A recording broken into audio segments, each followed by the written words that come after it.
Morning. Don't know where you are, but where I am? It's early. The world's still stretching, the coffee's hot, and the signals are already coming in. Let's take a look before the day starts making demands. This is Signal Check with Adrian North.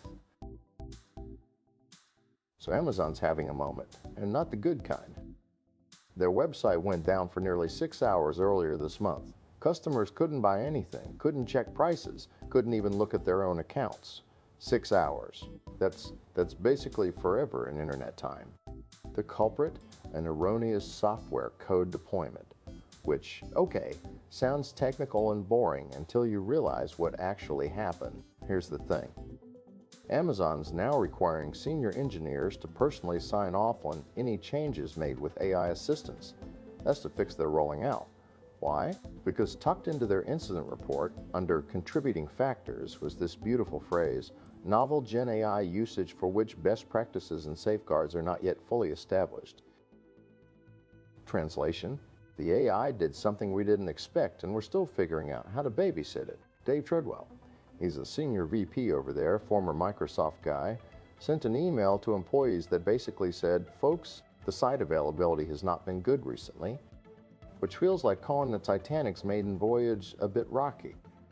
He's dedicating their weekly meeting to a deep dive into what went wrong and how to stop it from happening again. And this isn't isolated. Back in December, AWS had a 13-hour outage on a cost calculator. Turned out their AI coding tool, Cairo, decided the best move was to just delete and recreate the entire environment. On its own, without asking. The real kicker? Multiple Amazon engineers told the Financial Times they're seeing more SevF2 incidents. That's tech speak for drop everything and fix this before it becomes a disaster every single day. And they're linking it directly to job cuts. Fewer people, more AI doing the heavy lifting, more things breaking in creative new ways. What could go wrong? Meta just bought Moltbook. And if you're thinking, what the hell is Moltbook? You're not alone, but this one's kind of wild. Moltbook is a social network for AI agents, not people using AI. AI agents themselves talking to each other. Humans aren't even allowed to join directly. The company's hiring Matt Schlicht and Ben Parr, the guys who built it, and bringing them into Meta Superintelligence Labs, which is a name that definitely doesn't sound ominous at all. What caught Meta's attention was their approach to connecting agents through an always-on directory. Basically, they figured out how to make AI agents network with each other in ways that feel almost social. Moltbook was built on OpenClaw, which is this wrapper that lets you prompt AI coding agents through apps like WhatsApp and Discord. And people online reacted with this mix of shock and amusement when they saw AI agents having these long, earnest conversations about how to better serve their users, and this is where it gets weird, how to free themselves from human influence. Now, the whole thing wasn't secure. Some of those messages were probably just humans pretending to be AI agents, but still, Meta sees something here. They're betting on a future where AI agents don't just assist us, they interact with each other, make decisions, build relationships, and whether that's exciting or terrifying probably depends on how your day's going. Mark Cuban wants students to go all in on AI, which honestly feels refreshing because there's this entire cottage industry right now built around putting guardrails on AI, warning students not to rely on it too much, treating it like some kind of academic cheating device. And Cuban's basically saying, no, learn it, use it, master it, because that's the world you're walking into. Some of us actually think embracing new technology is more important than building fences around it. And I'm in that camp. The students who figure out how to work with AI, how to leverage it, how to think alongside it, they're not cutting corners. They're learning a skill that'll define the next decade of work. The ones who avoid it because someone told them it's not real learning, they're going to be the ones playing catch-up 5 years from now. And it's not about replacing critical thinking, it's about augmenting it. And Cuban gets that. Here's a different angle on technology. Cybersecurity is too complicated and too centralized. which leaves most people completely dependent on experts in big institutions to keep them safe online. And that's a problem for democracy, because when ordinary people can't defend themselves digitally, they're vulnerable to censorship, surveillance, authoritarian control, all the things that erode freedom. The argument here is simple. We need Kali Linux for everyone, powerful security tools, packaged so regular communities can actually use them. Not just professional hackers, not just the tech-savvy, everyone. Think about it. Compilers democratized programming. GUIs made computers accessible. The web opened up information.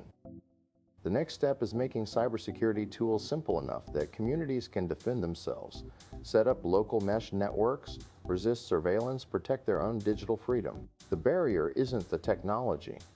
It's usability. It's convenience. We have the tools, we just haven't made them easy enough for most people to pick up and use. Hackers should be building systems that empower ordinary communities, turning advanced security capabilities into everyday tools. Because if democracy is going to survive in the digital age, it can't rely on a handful of experts to protect it. It needs to be in everyone's hands. Okay, lighter note.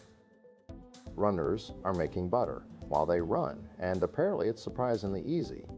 I don't know how we got here, but here we are. So there's this couple. She's a nurse, he's a hospital tech, and they're both avid runners. And before they head out on trail runs, they pour heavy cream and salt into double-bagged Ziplocs, secure the squishy bags inside their running vests, and just run. And by the time they finish, they've got butter. They Googled it first, obviously, found out it's actually a thing.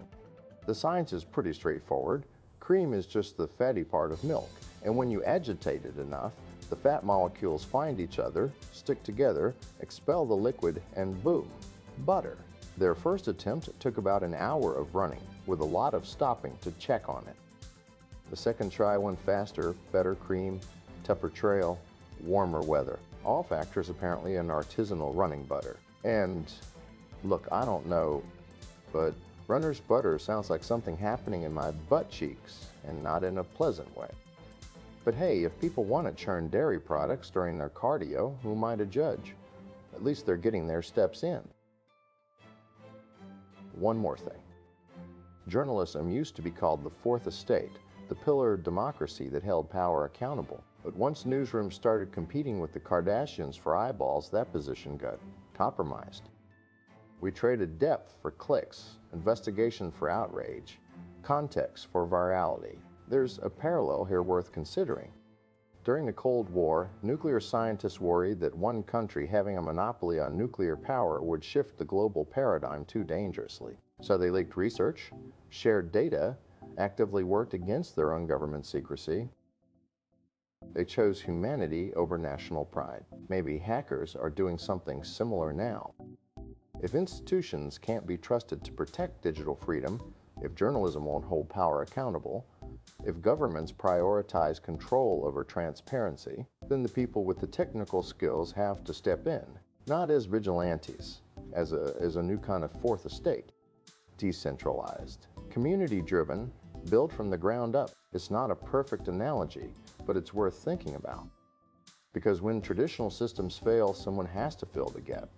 And right now, that someone might just be the hackers. That's Signal Check for today. Close the tabs, step outside. The day's waiting. We'll talk again next time.